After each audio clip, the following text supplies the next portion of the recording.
The grease from the fryer clung to my skin like a second layer, mixing with the sweat that had been pooling at the base of my neck for the past 6 hours. I could smell it on myself, that particular blend of old cooking oil, desperation, and the faint trace of the lavender soap I'd used that morning, now completely overpowered. My feet screamed inside my worn sneakers, the left one held together by duct tape I'd carefully hidden beneath the laces. Nobody looked at waitresses anyway. We were ghosts who refilled coffee and cleared plates, invisible unless something went wrong. "Table 12 needs water," Denise barked from behind the bar, not even looking up from the glasses she was polishing. Her voice had that sharp edge it always got during the dinner rush at Vincenzo's, the kind of upscale Italian restaurant where I didn't belong even as staff. The chandeliers overhead cost more than I'd make in a year, maybe 2. I grabbed the pitcher, my fingers trembling slightly. 3 hours of sleep didn't mix well with a double shift, but rent was due in 4 days, and I was still $200 short. The number haunted me, appearing behind my eyelids every time I blinked. $200. It might as well have been $2 million. The dining room hummed with the particular frequency of wealth, quiet conversations, the soft clink of silverware on porcelain. Laughter that never got too loud. I navigated between tables like I was invisible, which mostly I was, until I wasn't. Table 12 sat in the corner, the best spot in the house, the one Mr. Vincenzo reserved for special guests. I'd been avoiding it all night, some instinct telling me to stay away. But Denise had insisted. As I approached, the air seemed to shift, growing heavier, charged with something I couldn't name. 3 men occupied the table, but only one mattered. He sat with his back to the wall, of course he did, in a suit that looked like it cost more than my entire life. Charcoal gray, perfectly tailored to shoulders that suggested he knew his way around violence even if his hands were currently folded calmly on the white tablecloth. Those hands caught my attention first. Clean, manicured, but with scars across the knuckles that told stories I didn't want to hear. A watch glinted at his wrist, the kind I'd only seen in magazine advertisements. But it was his face that made my breath catch. Sharp angles, a jaw that could cut glass, and eyes so dark they looked black in the dim lighting. He couldn't have been more than 35, but he carried himself with an authority that made him seem ageless. Dangerous. There was something leonine about him, predatory. Like he was constantly calculating the exact moment to strike. A scar traced a thin line from his left eyebrow to his temple. Another story I didn't want to know. "Water?" I managed, my voice coming out smaller than I intended. He didn't look at me immediately. One of the other men, thick-necked, with a bulge under his jacket that I tried very hard not to identify, leaned in and whispered something. The man in gray nodded once, a gesture so slight it barely qualified as movement. Then those black eyes found mine. The world tilted. I'd never believed in that romance novel nonsense about time-stopping or heart-skipping beats. But something fundamental shifted in that moment. His gaze was heavy, weighted, like he could see through my uniform and my carefully constructed walls straight into the part of me that was terrified and exhausted and hanging on by a thread. "Yes," he said, his voice low and smooth, with an accent I couldn't quite place. Italian maybe, but softened by years of something else. "Water would be fine," I poured with shaking hands, hyper-aware of his eyes on me. Don't spill, don't." A drop hit the tablecloth. "I'm so sorry," I breathed, grabbing my cloth napkin to dab at it. "Leave it." Not harsh, but absolute.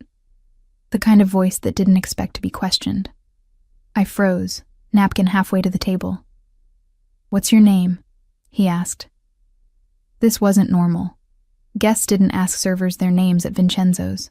We were part of the furniture, elegant and forgettable. "Emma," I whispered. "Emma Chen." Something flickered across his face, too quick to read. "Emma," he repeated, like he was tasting my name. "You've been on your feet too long." It wasn't a question. Heat crept up my neck. Could he tell? Could he see the way I was subtly shifting my weight, trying to ease the burning in my arches? "I'm fine, sir." "Dante," he corrected. "And you're not fine. Your left shoe is damaged." Mortification flooded through me.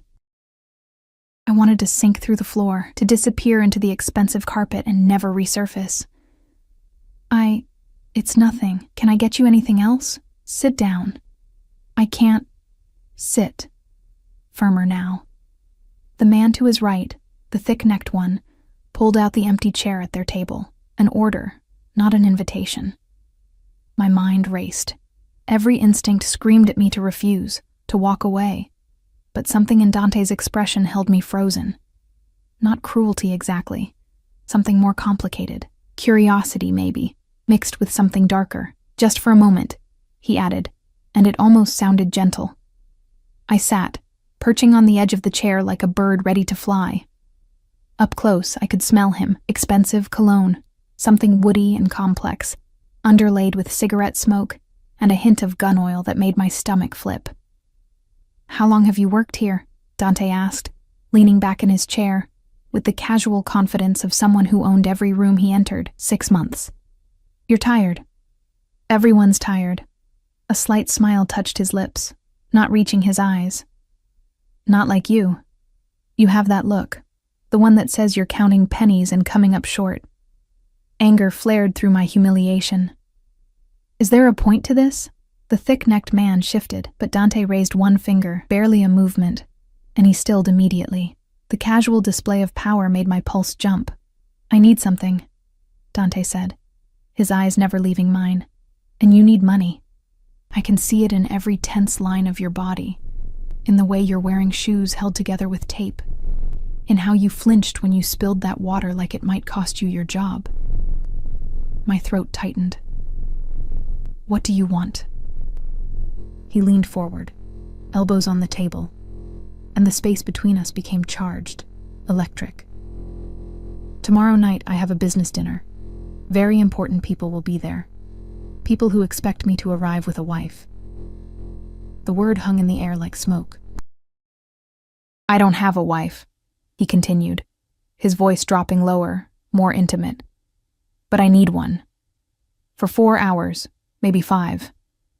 "You want to hire an escort?" I said flatly. "No." His jaw tightened. "I want someone real, someone who won't be recognized. Someone who looks exactly like what she is. Ordinary, innocent, not part of my world." His eyes burned into mine. "Someone like you." "I'm not." $1,000, he said. The air left my lungs. $1,000. Rent, bills, food, maybe even new shoes. Maybe a night of sleep where I didn't wake up calculating numbers. "Just pretend," Dante continued, reading my silence as consideration. "Wear a dress I provide. Sit beside me. Smile. Be my wife for 1 evening. That's all." "Why me?" The question escaped before I could stop it. Something ancient and weary passed across his face. "Because you look like someone who keeps their promises. Someone with honor." He paused.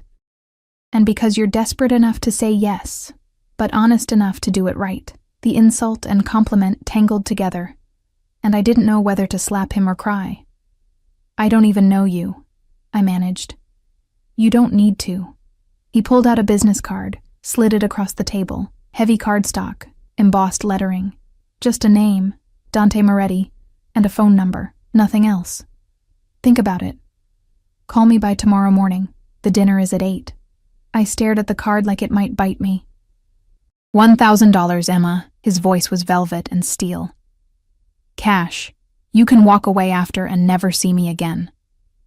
The thick-necked man cleared his throat softly. Dante nodded, straightened his jacket, and stood. The other 2 men rose with him, falling into formation like a protective wall. "Your decision," Dante said, looking down at me with those bottomless eyes. "But decide quickly. I don't like to wait." They left, moving through the restaurant like wolves through a field of sheep. Other diners looked up, then quickly away, some instinct telling them not to stare. Mr. Vincenzo himself appeared from the kitchen, his face pale, wringing his hands as he watched them go. I sat there, frozen, the business card burning against my palm. Denise appeared at my elbow. "Holy Mary, Mother of God," she whispered. "Do you know who that was? Should I?" She grabbed my arm, her fingers digging in hard. "Emma, that was Dante Moretti, as in the Moretti family, as in the people who own half this city, and all of its shadows." Her voice shook. "What did he want with you?" I looked down at the card, at the phone number that might solve all my problems or destroy my life. Nothing, I lied, just water. But my hands were shaking, and the card felt like a door I couldn't close once I opened it. $1,000. Pretend to be his wife. What could possibly go wrong? Everything. My instincts screamed. Everything. I slipped the card into my apron pocket, where it rested against my hip like a promise or a threat, and went back to work. But I felt his eyes on me for the rest of the night. Even though he was long gone, felt them like a brand. I didn't sleep that night. The card sat on my nightstand in the studio apartment I could barely afford, glowing like something radioactive in the darkness. Streetlights filtered through the thin curtains, casting everything in shades of amber and shadow. The radiator clanked and hissed, fighting a losing battle against the November cold seeping through the single-pane windows. $1,000. I rolled onto my side, pulling the threadbare comforter up to my chin. The numbers in my bank account scrolled through my mind like a horror movie I couldn't stop watching. -$43 after the last check bounced. Rent due in 4 days. The electric company's final notice crumpled in the trash. Mrs. Patterson downstairs needed her medication, and I'd promised to help her pay for it after her son stopped calling. $1,000 could fix everything. For a month. Maybe 2. But Dante Moretti. I'd spent my break Googling him on Denise's phone since mine had been shut off weeks ago. The results were sparse, carefully curated. A few photos at charity galas, always in the background, always flanked by men who looked like they killed people for a living. One article mentioned the Moretti family's import-export business, with the kind of careful language that screamed money laundering. Another discussed their ownership of half the commercial real estate downtown. Nothing concrete, nothing prosecutable. Just shadows and implications, and the kind of power that made people look away. I grabbed my phone, useless for calls, but still functional on Wi-Fi, and stared at his number until my eyes burned. 4 hours, maybe 5. Pretend to be his wife. What kind of business dinner required a fake wife? What kind of man was Dante Moretti that he couldn't just show up alone or find a real date? And why me, a broke waitress with tape on her shoes and grease in her hair? Because you look like someone who keeps their promises. The words haunted me. How had he seen that? How had he looked at me once and known exactly how desperate I was? Exactly what would make me break? Dawn crept through the windows, gray and cold. I hadn't slept at all. By 8 a.m., I'd made my decision. By 8:15, I was regretting it. By 8:30, I was dialing. He answered on the first ring. Emma. Not a question. Like he'd been waiting. Like he knew it would be me. I'll do it, I said, my voice steadier than I felt. But I have conditions. A pause. I could hear traffic in the background, the muffled sound of someone speaking Italian. Go on. Half the money up front, cash. And I need to know exactly what I'm walking into. No surprises. Smart girl. Something that might have been approval warmed his voice. My driver will pick you up at 6. He'll bring the first 500. Wear something comfortable. Everything else will be provided. What kind of dinner is this? The kind where appearances matter more than truth. A beat of silence. And Emma? Don't mention this to anyone. Not your coworker, not your landlord, not anyone. The threat was implicit, gentle as a knife between the ribs. I won't. Good. He hung up without saying goodbye. I sat on my bed, staring at the phone, wondering what I'd just agreed to. Outside, the city woke up. Car horns, shouted conversations, the rattle of the subway beneath the streets. Normal sounds. A normal day. Except nothing about this was normal. The black SUV arrived at exactly 6 p.m. I'd spent the day in a fugue state, moving through my morning shift at the diner on autopilot, ignoring Denise's questions about my distracted demeanor. When the vehicle pulled up outside my building, sleek, expensive, with windows tinted so dark they looked like pools of oil, my stomach dropped to my feet. The driver emerged first, tall, broad-shouldered, with a face like carved granite and eyes that swept the street with military precision. He opened the back door without a word. I climbed in, my heart hammering so hard I thought it might crack a rib. The interior smelled like leather and money.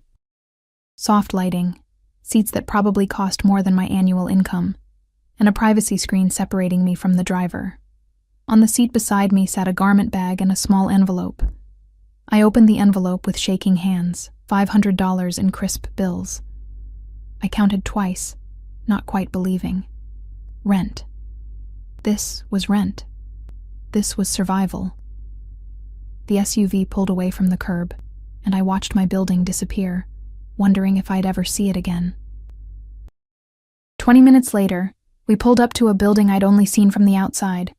The Meridian, one of those high-rises where apartments started at $5 million and went up from there. The driver opened my door, gestured for me to follow. "Top floor," he said. His first words. Voice like gravel. The elevator was paneled in mirrors and dark wood, so quiet I could hear my own breathing. It rose smoothly, my stomach dropping as the numbers climbed. 35, 40, 45, 50. The doors opened directly into a penthouse.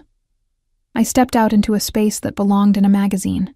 Floor-to-ceiling windows overlooked the city, now glittering with evening lights, modern furniture in shades of gray and black. Art on the walls that probably cost more than my life. Everything sharp angles and clean lines, beautiful and cold. "Emma." Dante emerged from a hallway to my left, and I forgot how to breathe. He wore different suit, midnight blue, almost black, tailored so perfectly it looked like it had been painted on. His dark hair was slightly damp, suggesting a recent shower. He'd shaved, and without the shadow of stubble, he looked younger, almost vulnerable. Almost. Then he moved closer, and I remembered exactly what he was. "You came," he said, stopping a few feet away. Close enough that I could smell that cologne again, feel the heat radiating from him. "You paid me to." My voice came out smaller than I wanted. A slight smile. "Not yet. That was a deposit. The rest comes after. What if I leave right now? Then you leave." He gestured to the elevator. "Keep the 500. Consider it compensation for your time." I stared at him, searching for the trap. "You'd just let me go? I don't keep people who don't want to be kept." His eyes held mine. "But you won't leave. How do you know?" "Because you need the money, and because you're curious." He moved past me, toward the windows, his shoulder brushing mine. The brief contact sent electricity down my spine. "You want to know what kind of man offers $1,000 for a fake wife? What kind of world I live in?" He was right, and I hated him for it. "The dress is in the bedroom," Dante continued, turning to face me with the city sprawling behind him like a kingdom. "Third door on the left. There's a woman there. Sophia. She'll help you get ready." "I can dress myself." "Not like this, you can't. Not cruel, just factual. These people notice everything, a wrong hem length, jewelry that doesn't match, makeup applied incorrectly. They'll know you don't belong. Sophia will make sure you do." "And what am I supposed to be?" I demanded, anger flaring through my nervousness. "Some trophy you bought?" Dante crossed the space between us in 3 strides. Suddenly he was there, close enough that I had to tilt my head back to maintain eye contact. This close, I could see flecks of amber in his dark eyes, could count the individual scars on his knuckles. "You," he said softly, dangerously, "are my wife. You're intelligent, graceful, and completely devoted to me. You've been by my side for 2 years. You know when to speak and when to stay quiet. You smile at the right moments and never, ever show fear." His hand came up, hovering near my face but not touching. "Can you do that, Emma?" I forced myself not to flinch away. "For $1,000? I can be anyone you want." "No." His jaw tightened. "Be yourself. Just a version of yourself that belongs in my world. I don't belong in your world. I know." Something shifted in his expression, almost like regret. "That's exactly why this works." He stepped back, breaking the spell, and gestured toward the hallway. "Sophia's waiting. We leave in an hour." Sophia turned out to be a woman in her 60s with sharp eyes and gentle hands. She took one look at me and tisked like a disappointed grandmother. "So thin," she muttered in accented English, circling me like I was a mannequin. "And these hands. You work too hard, Bambina. I'm a waitress. Not tonight." She unzipped the garment bag with a flourish. The dress inside made me gasp. Midnight blue silk, the same color as Dante's suit. Simple lines, elegant, with a neckline that was modest but suggested everything. No jewelry, no embellishment. Just expensive fabric and expert tailoring. "He chose this?" I whispered, running my fingers over the silk. Sophia's expression softened. "He has good eye, always has." She helped me out of my jeans and t-shirt with brisk efficiency, no room for modesty. Arms up. The dress slid over my skin like water, cool and impossibly soft. Sophia zipped it up, adjusted the shoulders, and stepped back with a satisfied nod. "Now sit. We fix your face." The next 45 minutes passed in a blur of makeup brushes and hairpins. Sophia worked in silence, occasionally humming under her breath. I watched myself transform in the mirror. My features sharpened, defined. My skin glowing with products that probably cost more than my monthly grocery budget. My hair, usually pulled back in a messy bun, fell in soft waves over one shoulder. When Sophia finished, I barely recognized myself. "Perfect," she declared. "You look like you belong to him." The words sent a chill through me. Not with him. To him. Shoes. Sophia produced a box containing heels that looked like art, strappy, elegant, the kind I'd only ever seen on red carpets. They fit perfectly. Of course they did. Dante had somehow known my size. A knock on the door made us both turn. Dante entered without waiting for permission, and I watched his expression shift as he took me in. For a moment, just a heartbeat, something raw flashed across his face. Hunger, maybe. Or recognition, like he was seeing someone else in my features. Then it was gone, replaced by that careful mask. "Good," he said simply, but his voice was rougher than before. Sophia beamed, patting my shoulder. "She's ready." "Emma?" Dante extended his hand. "It's time." I stood, wobbling slightly in the heels. His hand was warm, calloused, his grip firm but not painful as he steadied me. "Remember," he said quietly, his breath ghosting across my temple. "You're my wife. You love me. And no matter what you see or hear tonight, you trust me completely." The words should have terrified me. Instead, standing there in silk and diamonds I didn't own, my hand in his, I felt something else entirely, like I was stepping off a cliff, like there was no going back. "Okay," I whispered. Dante's fingers tightened around mine for just a moment. Then he smiled. A real smile, devastating and dangerous, and led me toward whatever waited below. The restaurant was the kind of place that didn't have prices on the menu. We arrived in a different SUV, this one even more luxurious, with 2 additional vehicles flanking us like a motorcade. I watched through the tinted windows as we pulled up to a building I'd passed 100 times but never imagined entering. Cristallo. 3 Michelin stars, a 6-month waiting list for normal people. But Dante Moretti wasn't normal people. The door opened, and he stepped out first, buttoning his jacket with practiced ease. Then he turned, extending his hand to me with a look that said, "Play your part." I took it, letting him help me out, and immediately understood why Sophia had spent so much time on my appearance. Cameras flashed, not paparazzi. This was more discreet, but photographers stationed strategically, capturing arrivals. Other couples emerged from expensive cars, dripping in jewels and designer labels, their faces familiar from news articles and society pages, old money and new power mixing in the cool November air. Dante's hand moved to the small of my back, possessive and warm through the thin silk. "Smile," he murmured against my ear. "You're happy to be here." I smiled. It felt like a mask. We walked through doors held open by staff who looked like they'd been hired for their ability to be invisible. Inside, the restaurant was all dim lighting and hushed conversations, the soft clink of crystal against china providing a soundtrack to wealth. A massive chandelier dominated the center of the room, casting prismatic light across walls decorated with modern art. "Mr. Moretti." The maitre d' appeared like he'd materialized from shadows. "Your party is already seated. This way, please." Dante's fingers flexed against my back. A warning or reassurance, I couldn't tell. We followed the maitre d' through the main dining room, past tables where conversation stopped as we passed. I felt eyes on us, cataloging, judging, pricing every element of my appearance. You belong here, I told myself. You're his wife. You've done this 100 times. But my heart hammered against my ribs, calling me a liar. We were led to a private room at the back, separated from the main restaurant by frosted glass doors. The maitre d' opened them with a flourish, and we stepped into a world I didn't understand.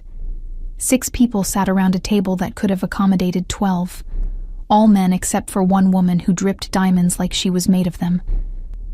They looked up as we entered, and I felt Dante's entire body shift beside me. Subtle, but suddenly he was larger, more commanding, a wolf among wolves. Dante. An older man at the head of the table stood, arms spread wide. Silver hair, expensive suit, smile that didn't reach his eyes. Finally, we were beginning to think you'd forgotten us. Marco. Dante's voice was warm, friendly, completely at odds with the tension I felt radiating from him. Never. Just ensuring my wife looked perfect for such distinguished company. All eyes turned to me. I wanted to run. Wanted to tear off these expensive clothes and shoes and disappear back into my invisible life where nobody looked at me like I was a puzzle to solve. Instead, I smiled. Stepped forward as Dante guided me. Let him introduce me. Gentlemen, Signora Castellano. This is my wife, Emma. The woman, Signora Castellano, stood with fluid grace, her gaze sweeping over me like a blade. She was beautiful in that ageless way money could buy, her dress probably worth more than my entire building. When she smiled, it was all teeth.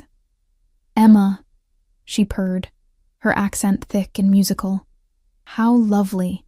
I didn't know Dante had married. Recently, Dante said smoothly, pulling out my chair. We prefer to keep our private life private. I sat, hyper-aware of every movement, every breath. Dante settled beside me, his thigh pressing against mine under the table. Another warning to stay close, stay alert. The introductions blurred together. Marco Castellano, the patriarch, clearly important. His sons, Antonio and Luca, both watching me with different flavors of suspicion. 2 other men whose names I forgot immediately, their faces hard and calculating. And Signora Castellano, who kept looking at me like she could see through every lie. So, Emma. She leaned forward, candlelight catching the massive emerald at her throat. How did you and Dante meet? The question hung in the air like a trap. I felt Dante's hand find my knee under the table, squeezing gently. A reminder that we'd never discussed this. That I was on my own. At a restaurant, I said, surprised by how steady my voice sounded. I was working, he was dining. I spilled water on his table. Truth, I'd learned, was always easier to remember than lies. Dante's fingers tightened on my knee, surprise, maybe, that I'd chosen honesty. How charming. Signora Castellano's smile sharpened. A waitress. How modern of you, Dante.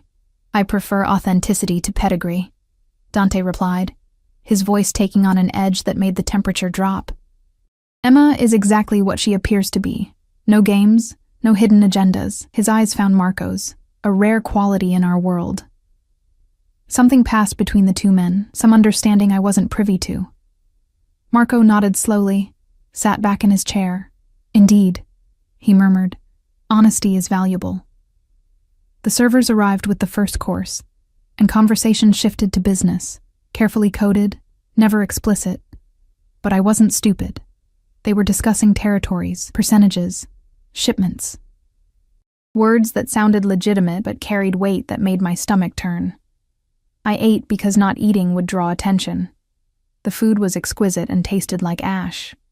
Dante played his part perfectly. The devoted husband, occasionally touching my hand, refilling my wine, including me in conversations with a look or gesture. But I could feel the tension in him, coiled tight beneath the expensive suit. This wasn't just a dinner. This was a negotiation, and I was somehow part of the currency. Your wife is very quiet, Dante. Antonio leaned forward, his eyes too sharp, too knowing. Does she always let you do the talking? Emma speaks when she has something worth saying. Dante's voice was pleasant, but his hand moved to my shoulder, fingers pressing into my collarbone. Possessive, protective. Unlike some people, Antonio's jaw tightened, but he said nothing. The dinner dragged on for hours. Course after course, wine flowing freely, conversations circling topics I couldn't quite grasp. I played my part, smiled at the right moments, laughed softly at jokes I didn't find funny. Let Dante's hands on me tell a story of intimacy and ownership, but beneath the table, my hands were fists in my lap, nails digging crescents into my palms. Finally, Marco stood, raising his glass. To new partnerships, he announced, his gaze locked on Dante. And to family. May we always know where loyalties lie. Everyone stood, raised their glasses. The crystal caught the light, reflecting fractures across the walls. To family, Dante echoed, his arm sliding around my waist, pulling me against his side, and to trust. We drank, and I tasted metal beneath the wine. The SUV ride back was silent. Dante sat beside me, staring out the window at the city sliding past. His jaw was tight, one hand flexed and unflexed in his lap, the only sign of whatever was churning beneath his controlled exterior. You did well, he finally said, not looking at me. What was that? My voice came out sharper than I intended. What was I really there for? Now he turned, those dark eyes finding mine in the dim interior. Proof. Of what? That I'm stable, settled, that I have something to lose. He shifted, facing me fully. Marco's been circling my territory for months. Tonight was about showing him I'm not the reckless son he remembers, that I've built something worth protecting. So I was a prop. You were a shield. His hand came up, fingers brushing my cheek before I could flinch away. And you were perfect. The touch sent electricity through my skin. I jerked back, pressing against the door. Don't. Don't what? He leaned closer, and suddenly the spacious SUV felt tiny.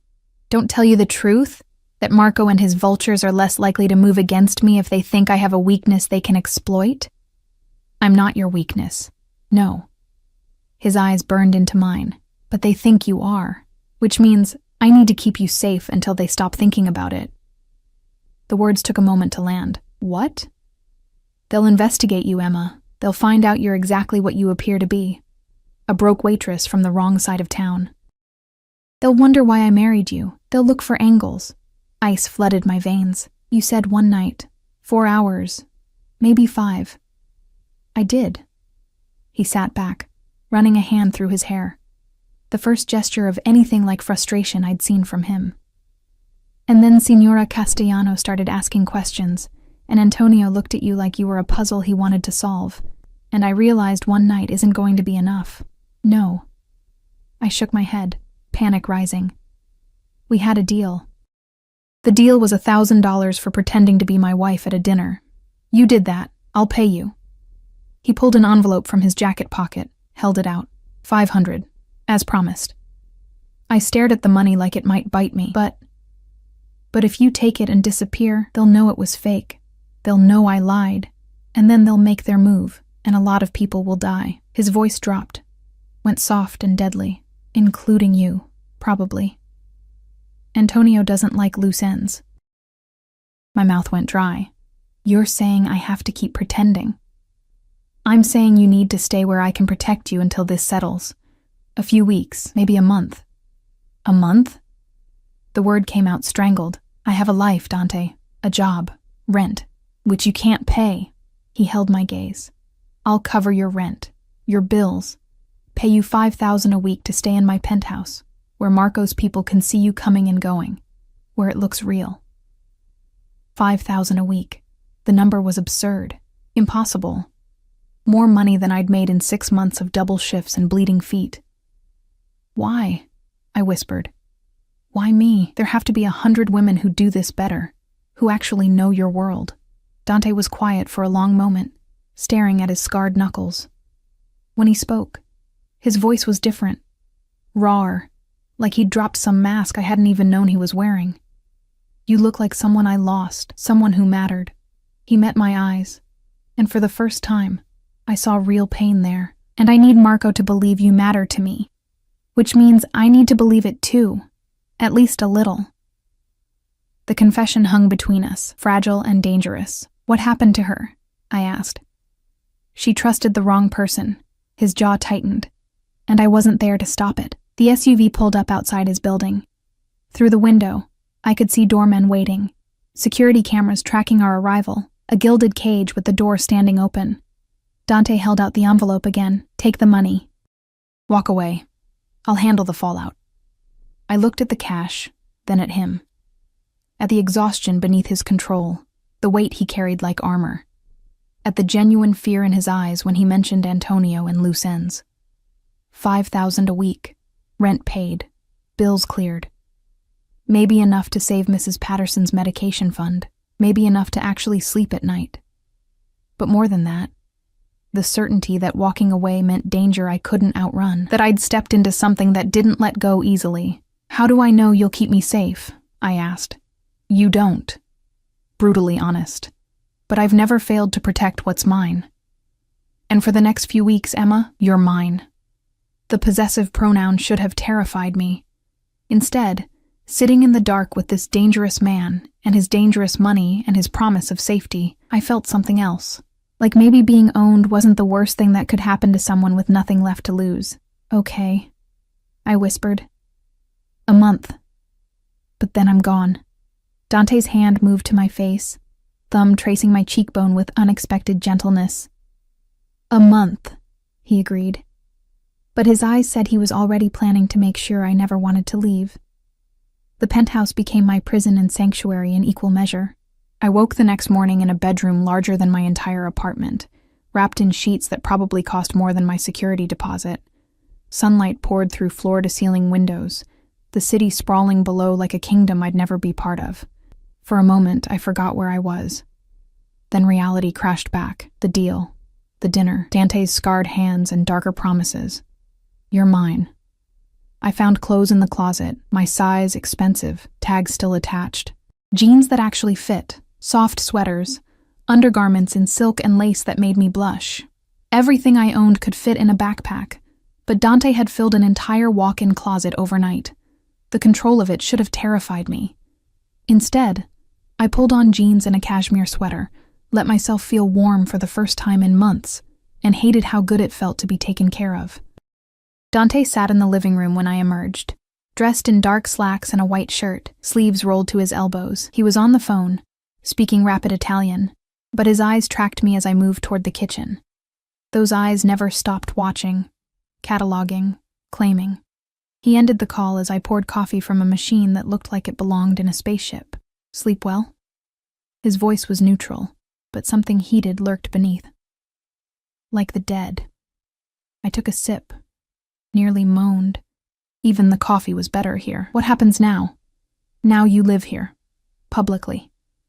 He stood, moved toward me with that predatory grace. Marco's people are already watching. They saw us arrive together last night. They need to keep seeing us together, so I'm a prisoner. You're protected. He stopped close enough that I could smell his cologne, see the shadow of stubble along his jaw. There's a difference. Is there? I met his eyes, refusing to back down. Because it feels like I traded one cage for another. At least my apartment had locks I controlled. Something flickered across his face. Respect, maybe. You want to leave? I want to understand what I've walked into.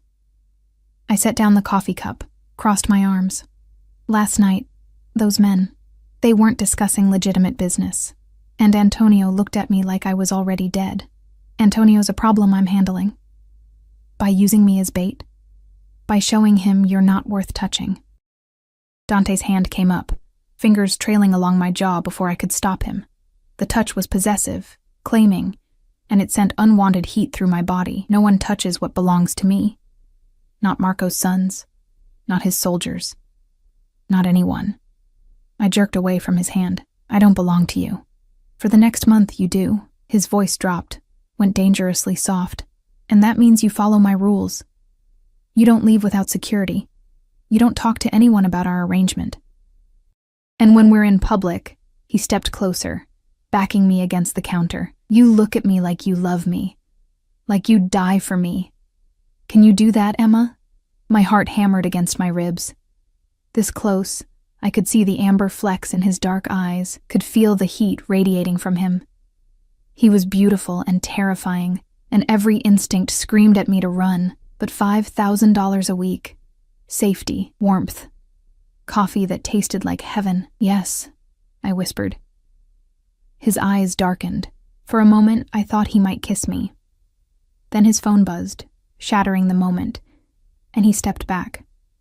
Get dressed. Something nice. He glanced at the screen, jaw tightening. We have a lunch meeting. Marco wants to introduce you to his wife properly. Another performance? Every moment of your life now is a performance. He moved toward the hallway, paused at the entrance. And Emma, you're already better at it than you know. Sophia arrived an hour later, armed with makeup and opinions. You hold tension here, she said, fingers pressing into my shoulders as she worked on my hair. In your neck, your back, like you're always waiting for a blow. Old habit. I watched her in the mirror, this woman who seemed to know Dante in ways I couldn't fathom. How long have you worked for him? Since he was a boy. Her hands were gentle, efficient. I knew his mother, raised him after she passed. The casual mention of death made my stomach twist. What was she like? Sophia's expression softened, beautiful, kind, too good for this world. She met my eyes in the reflection. You remind him of her. The way you look, the shape of your face, is why he chose you. The confession landed like a stone in still water. I'm a replacement? No, Bambina. You're a memory he's trying to protect. She pinned the last section of my hair, stepped back.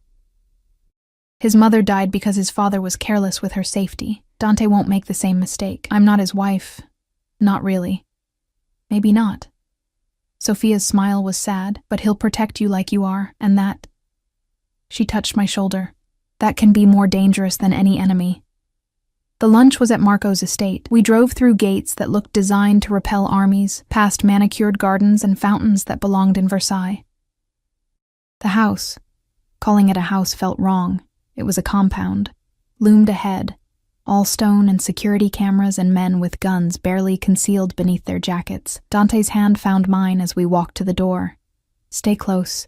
Don't drink anything I don't pour, and if anyone asks you to go anywhere alone, refuse. You think they'd hurt me here? I think Marco respects power, and Antonio respects nothing. His fingers tightened. So yes, they might test you. Test me through you. The door opened before we could knock. Antonio stood there, all sharp smiles and calculating eyes. He'd changed since last night. More casual, more dangerous somehow in jeans and a fitted shirt that showed the gun at his hip.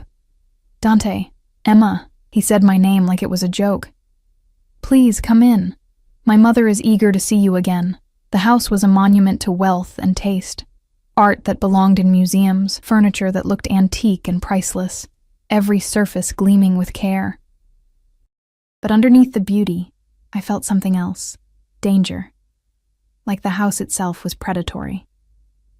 Signora Castellano waited in a sitting room that overlooked the gardens. She wore white, pristine, expensive, and smiled as we entered. Emma, darling, come sit with me. She patted the sofa beside her. Let the men discuss their boring business. You and I should get to know each other. Dante's hand flexed around mine. A warning. Then he let go, moving toward where Marco stood by the windows. I was alone with the predator and Pearls. I sat, keeping my spine straight, my hands folded in my lap.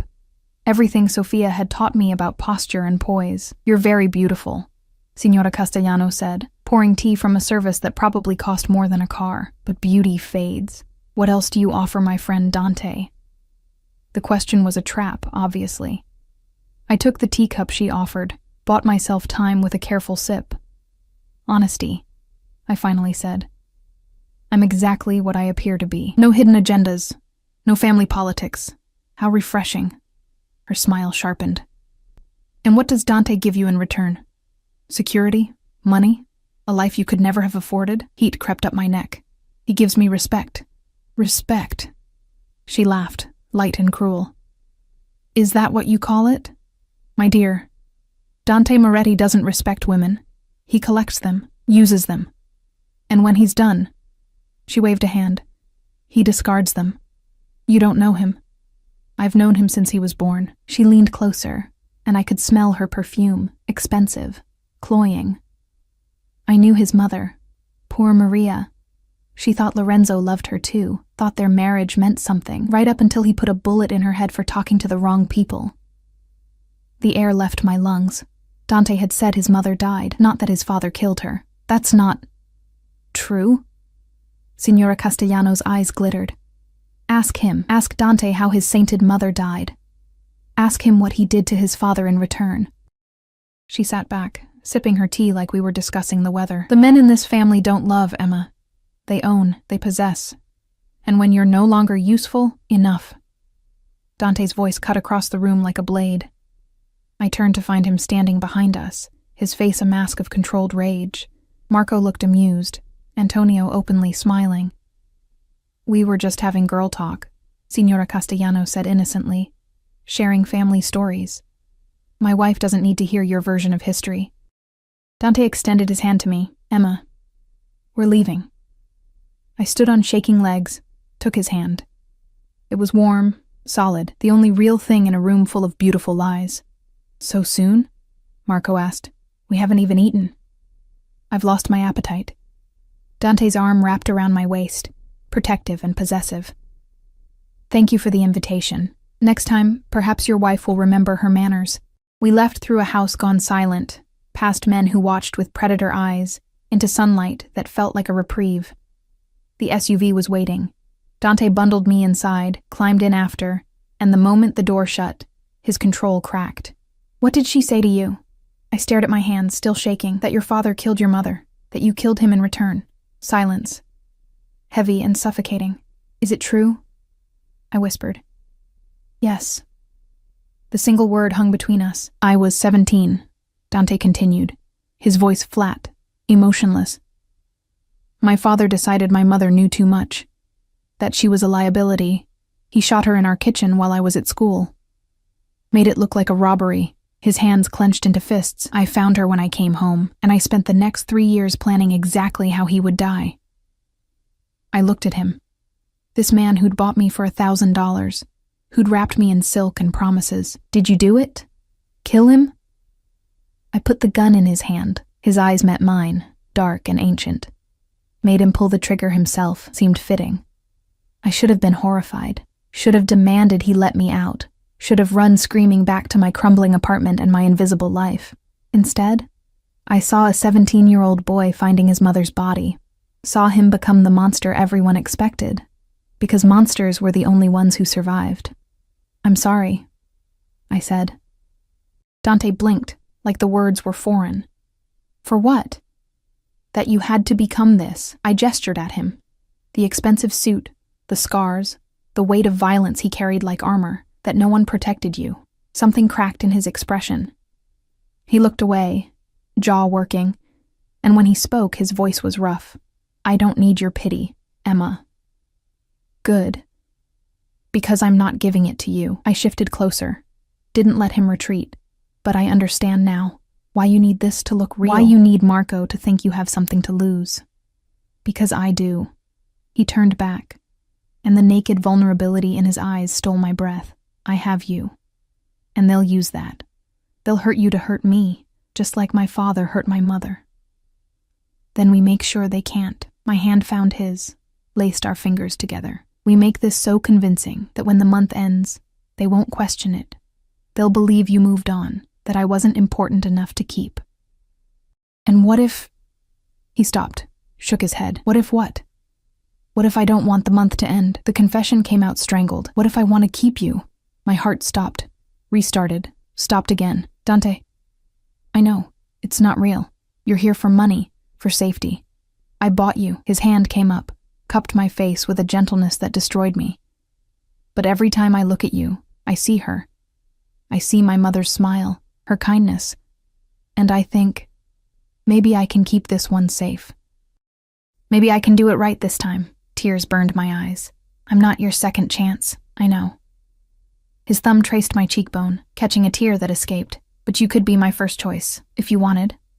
After the month. When you're free to leave, don't. I pulled back, wiped my eyes. Don't make promises about after. Let's just survive the now. He nodded slowly, dropped his hand. But something had shifted between us. Something dangerous and tender that made my chest ache. The SUV pulled up to his building. We rode the elevator in silence, walked into the penthouse like ghosts.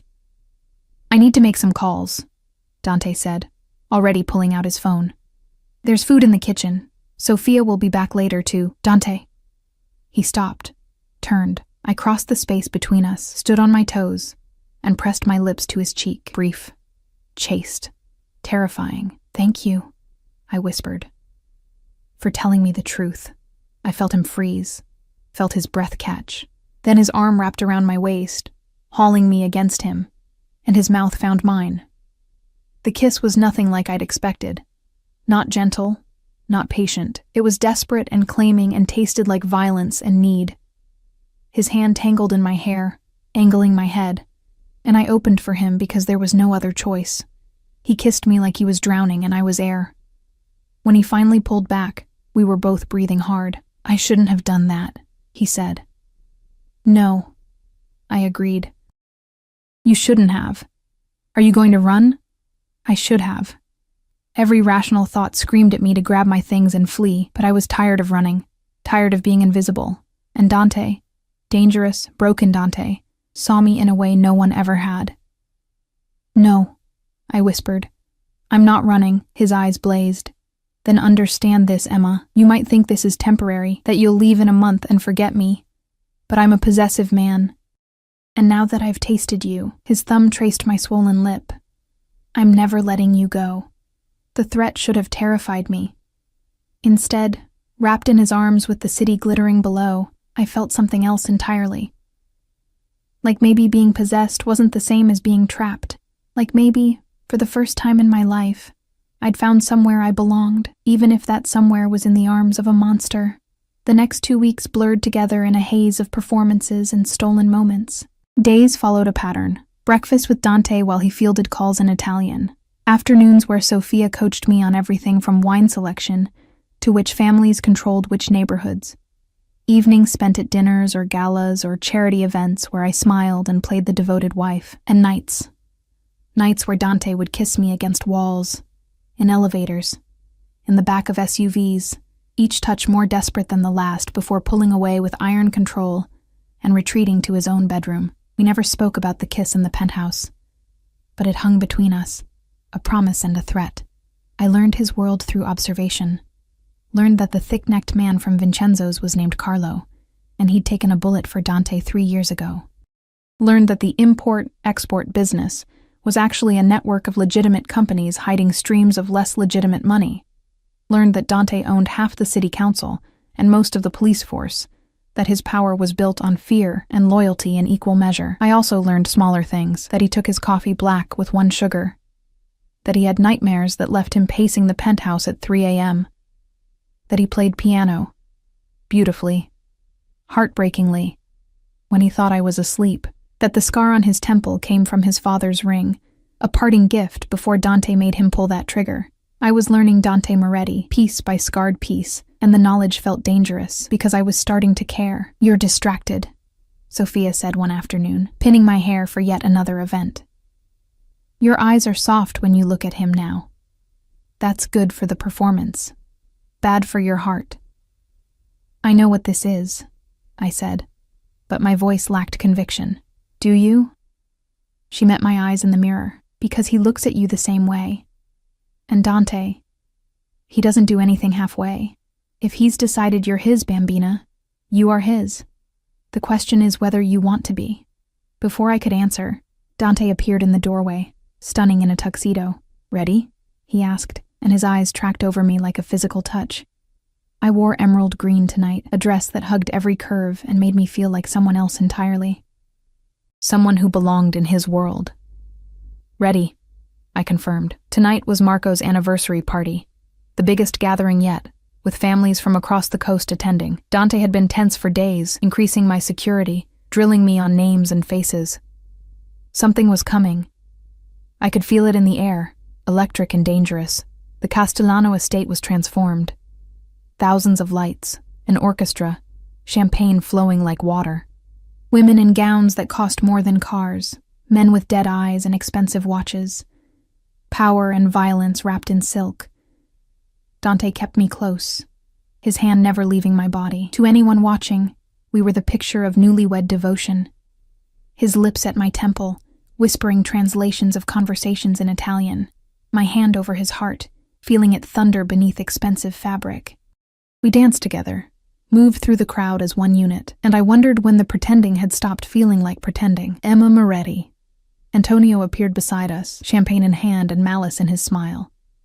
You look radiant. Marriage agrees with you. Thank you, I said carefully, feeling Dante tense beside me. My mother told me she had such an interesting conversation with you about family history. Antonio's eyes glittered with something cruel. Did Dante ever tell you what happened to his last girlfriend? Before you? Ice flooded my veins. Dante's hand tightened on my waist. A warning or a plea, I couldn't tell. There was no one before Emma, Dante said flatly. No? Antonio laughed.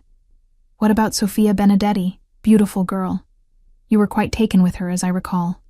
Right up until someone put 3 bullets in her chest and left her in the harbor. The world tilted. I looked at Dante, saw his jaw locked, saw fury and pain warring in his expression. Sofia's death had nothing to do with me, Dante ground out. Didn't it? Antonio leaned closer, his breath reeking of alcohol. She knew too much, talked too much, and suddenly she was fish food. His eyes slid to me. I wonder if your wife knows how dangerous it is to be loved by Dante Moretti. Enough. Dante's voice cracked like a whip. You want to play games, Antonio? Let's play. But leave my wife out of it. Oh, but she's the best part of the game. Antonio's hand shot out, gripping my wrist before Dante could stop him. Don't you see? Your father killed your mother to protect his business. And you'll kill her too, eventually. It's in your blood. Dante moved faster than I'd ever seen him move. One moment Antonio held my wrist. The next he was on the floor. Dante's gun pressed to his temple, the party going silent around us. Touch her again, Dante whispered, loud enough for everyone to hear, and I'll show you exactly what's in my blood. Dante. Marco's voice cut through the tension. He stood at the edge of the crowd, flanked by his soldiers, his face carved from stone. This is a party, my anniversary. Put the gun away. For a terrible moment I thought Dante would pull the trigger. I saw it in his eyes, the desire, the rage, the culmination of years of hatred. Then his gaze found mine, and something shifted. He lowered the gun, stepped back, extended his hand to me. We're leaving, he announced to the silent room. Marco, thank you for your hospitality. But if your son touches my wife again, I'll start a war neither of us can afford. He led me through the crowd, past shocked faces and whispered conversations, into the night air. The SUV was waiting, Carlo at the wheel. Engines already running. We climbed inside, and the moment the door shut, Dante exploded. God damn it! He slammed his fist into the seat once, twice. I should have killed him. Should have put a bullet in his skull right there.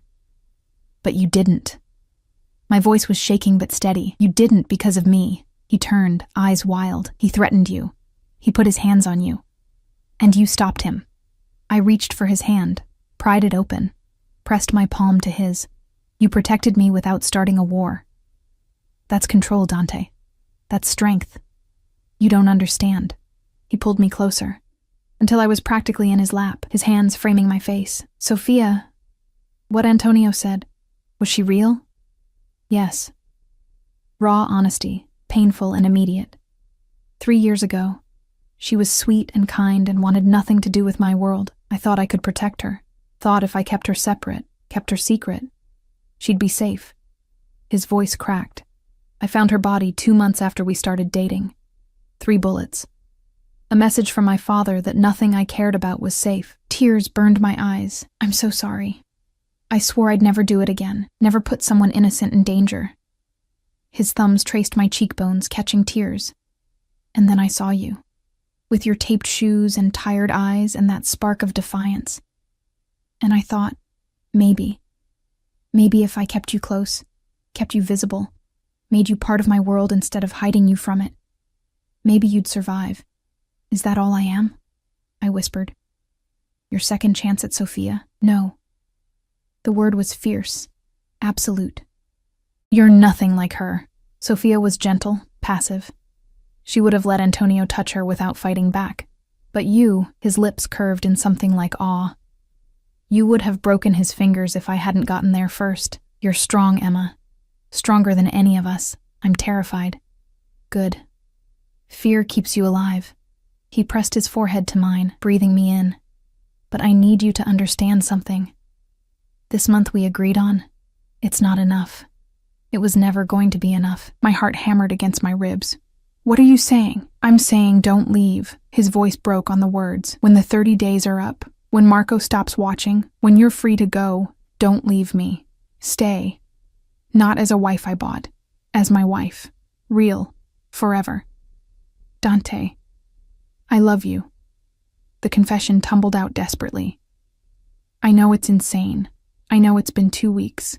But I've loved you since you spilled water on my table and looked at me like I was just a man, not a monster. I love your strength and your stubbornness, and the way you see through every lie I tell. And I know. His voice dropped to a whisper. I know I don't deserve you, but I'm asking anyway.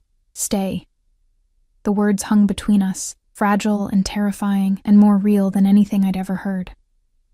I thought about my old life, the grease-stained uniform, the apartment with broken heat, the crushing weight of poverty that made every day a battle. I thought about being invisible, being nothing, being one unexpected expense away from homelessness. Then I thought about the last 2 weeks. Waking up warm, coffee that tasted like heaven, Sophia's gentle hands in my hair, Carlo's gruff protection, and Dante. Dangerous, broken Dante, looking at me like I was worth protecting, worth fighting for. Worth loving. I'm not her, I said carefully. I'm not going to be some trophy you keep locked away. If I stay as your equal, your partner. Hope flared in his eyes. Yes. And I want to know everything. No more secrets about your business, your enemies, your past. If I'm in danger, I deserve to know why. Done. And I swallowed hard. You have to promise me something. If this goes wrong, if loving me puts me in danger like it did Sophia, you have to let me go. Don't make me a casualty of your war. His hands tightened on my face. I will never let you go. Never. Anyone who comes for you will have to go through me first. And Emma, his voice went hard, lethal. I'm very difficult to kill. That's not reassuring. It should be. He smiled. And for the first time since I'd met him, it reached his eyes. Real joy, bright and devastating. Because it means I'll be here, protecting you, loving you, for as long as you'll have me. I looked at this man who'd bought me for $1,000 and offered me the world, who'd shown me his scars and trusted me with his truth, who looked at me like I was precious instead of invisible. Okay, I whispered. I'll stay. His kiss stole my breath, my sanity, my last remaining defenses. He kissed me like a drowning man finding shore. And I kissed him back with equal desperation, equal need. When we finally broke apart, both breathing hard, his smile was blinding. Marry me, he said. We're already married. Fake married. No. He reached into his pocket, pulled out a small velvet box that made my heart stop. Inside was a ring, simple, elegant, a single diamond that caught the light and fractured it into rainbows. Marry me for real. Not because I'm paying you. Not because you need protection, but because you want to. Because you love me too. Did I love him? This monster who played piano at 3 a.m. and killed his father for his mother and looked at me like I was salvation? I barely knew him. 2 weeks was nothing. But I knew the important things. I knew he'd protected me without hesitation. Knew he'd trusted me with his darkest secrets. Knew that when Antonio touched me, Dante had been ready to start a war. Yes, I said, and watched his face transform. Yes, I'll marry you. For real this time. He slipped the ring on my finger. It fit perfectly. Of course it did. And kissed me again. Softer now. reverent. "Thank you," he whispered against my lips, "for seeing past the monster." "You're not a monster," I corrected. "You're just a man who was forced to become one." "But with me," I touched his face, felt him lean into my palm. "You can be just Dante. No masks, no performance. Just you, just me," he repeated, like he was testing the words. Then he pulled me close, tucked my head under his chin, and I felt his heartbeat slow, steady. Sure, we stayed like that as Carlo drove us home, wrapped in each other, the ring on my finger catching the light. And for the first time since my parents died, leaving me alone and broke in a city that didn't care, I felt safe. Not because I had money now, or a roof that didn't leak, or shoes without tape, but because I had someone who would burn the world down before letting it touch me. The wedding happened 3 months later. Not the fake one from the dinner, but a real ceremony in a cathedral that had married Morettis for generations. Sophia cried through the whole thing. Carlo smiled for the first time I'd ever seen. Marco Castellano attended with his wife, their tentative truce with Dante solidified by my presence, proof that he was stable, committed, not the reckless soldier they remembered. Antonio wasn't invited. He disappeared a week after the anniversary party, and when I asked Dante about it, he'd simply said, "Some problems solve themselves." I didn't push. There were things I didn't need to know. I wore white. Real white this time, not borrowed silk. And when Dante lifted my veil, the look in his eyes made me forget every doubt, every fear, every moment I'd questioned this choice. "I love you, Emma Moretti," he said, loud enough for the whole church to hear. "And I will spend every day of my life proving I'm worthy of you." "You already are," I whispered back. Our kiss sealed it, made it real. Transformed me from a broke waitress with taped shoes into the wife of the most dangerous man in the city. But that night, in the penthouse that was now our home, when Dante carried me over the threshold and set me down gently, reverently, I wasn't thinking about his power or his danger or his darkness. I was thinking about how he touched me like I was precious, how he whispered my name like a prayer, how he loved me not despite my ordinariness but because of it. "No regrets?" he asked, fingers working the buttons of my dress with patient care. "None," I said honestly. "You?" "Only that I didn't find you sooner." He pressed a kiss to my shoulder, my neck, my jaw, that I wasted years being alone when you were out there, waiting for me to spill water at your table. I laughed, pulling him down to me. "Best accident of my life." "Mine too," he agreed. And as he loved me through the night, tender and fierce and completely present, I thought about fairy tales, about how they always warned that monsters couldn't be saved, that beauty couldn't tame the beast, but maybe that was the wrong lesson. Maybe the real story was that monsters became monsters because no one saw them as men, that all they needed was someone brave enough to look past the scars and the violence and see the person underneath.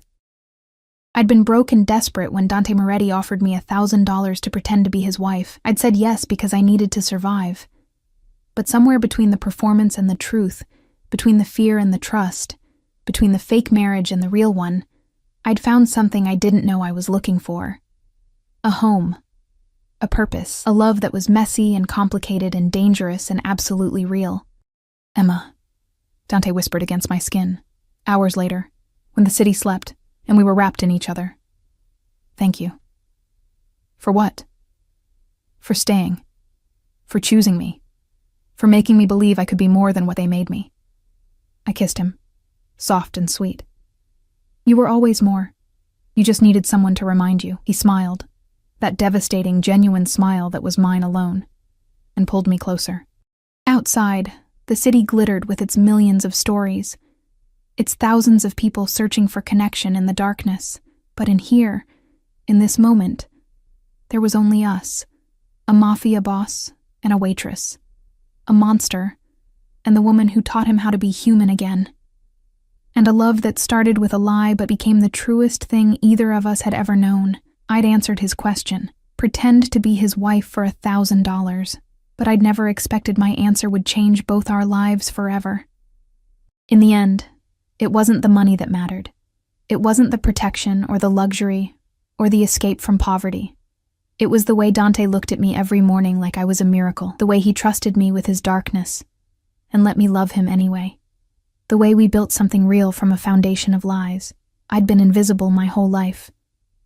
But Dante Moretti saw me, all of me, and he loved what he found. That was worth more than any amount of